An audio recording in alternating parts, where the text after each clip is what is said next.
Oke, kembali lagi. Mari kita bahas satu persatu. Oke, untuk sertifikasi apa yang dipakai untuk masuk di dunia ketiga?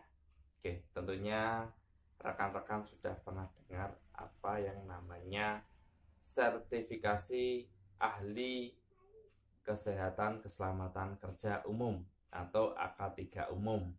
Nah, sertifikat ini wajib dimiliki oleh para profesional yang mau terjun di dunia ketiga.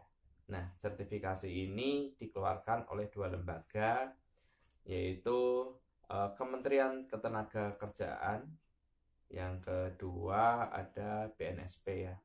Nah, mana yang dipakai? Oke, sebenarnya dua-duanya dipakai. Cuma untuk sertifikasi dari kementerian itu akan mempunyai lisensi.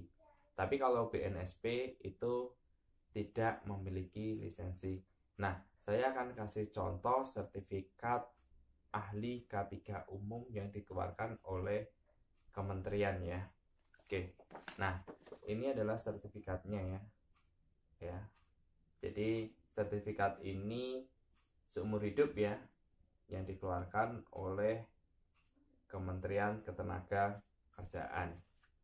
Nah, di dalam sertifikat ini ada tugas dan tanggung jawab yang harus dikerjakan oleh seorang ahli K3 umum. Oke, nah selanjutnya ketika kita mengikuti sertifikasi ahli K3 umum, kita akan mendapatkan SKP ya, surat penunjukan kerja ya, yang dikeluarkan oleh Departemen Ketenagakerjaan. Nah, untuk yang fresh graduate yang belum pernah bekerja itu tidak akan diterbitkan SKP. Tapi untuk yang sudah berpengalaman atau yang sudah pernah bekerja di bidang safety itu akan mendapatkan SKP. Nah, seperti ini. Dalam SKP ini masa berlakunya adalah 3 tahun ya, terhitung dari sejak dikeluarkan sertifikat ini.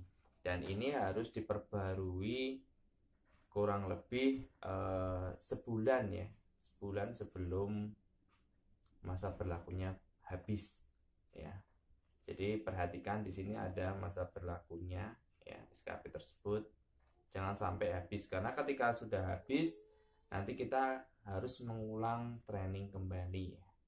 Oke, selanjutnya ada yang namanya kartu lisensi ya, lisensi ahli K3 umum.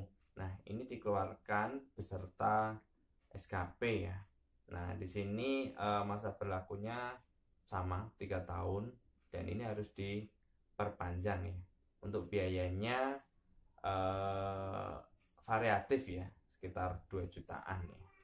Oke, selanjutnya untuk seorang safety man atau safety officer itu kan diwajibkan untuk bisa ngomong di depan orang banyak ya, dan harus juga tersertifikasi seorang public speaker ya. Nah, di sini mutlak diperlukan kita memakai TOT ya, Training of Trainer ya. Nah, TOT ini dipakai untuk kita bisa meneruskan materi-materi kita kepada audiens kita ya.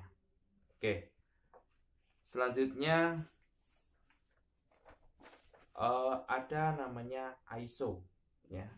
ISO yang dipakai adalah ISO 45000 versi 2018 ya, 45001 ya, versi 2018. Nah, untuk ISO sendiri tergantung ya kebutuhannya ya.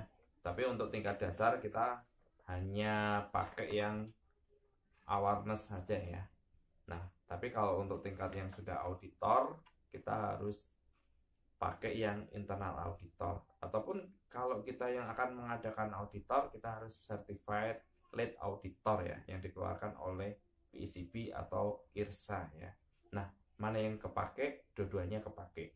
Tapi saya lebih cenderung prefer ke PICB ya.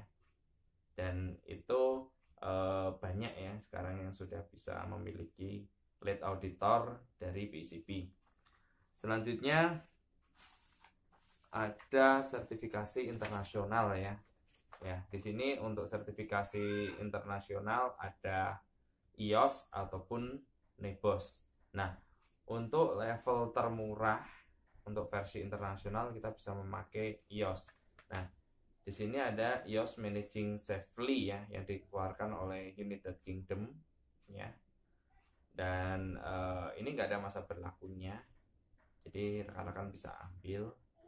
Nah, sekarang sudah banyak ya provider Indonesia yang bekerja sama dengan IOS. Dan sertifikat ini valid bisa dicek di website IOS. Seluruh dunia ya mengakui bahwa IOS adalah sertifikat internasional di bidang safety selain NEBOSH. Cuma kalau saya pribadi ya, untuk yang masih terjun ya, baru terjun di dunia safety bisa memakai IOS karena harganya lebih murah. Oke, selanjutnya bahasa ya, bahasa.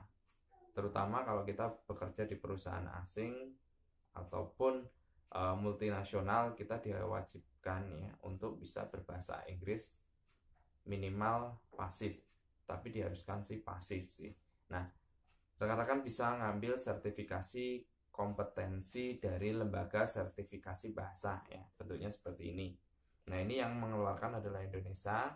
Jadi nanti kita akan dapat scorecard berapa sih kemampuan kita dalam conversation ya. Seperti TOEFL tapi bukan TOEFL ya. Jadi ini lebih ke sertifikasi kompetensi. Kalau TOEFL hanya cenderung ke conversation ya.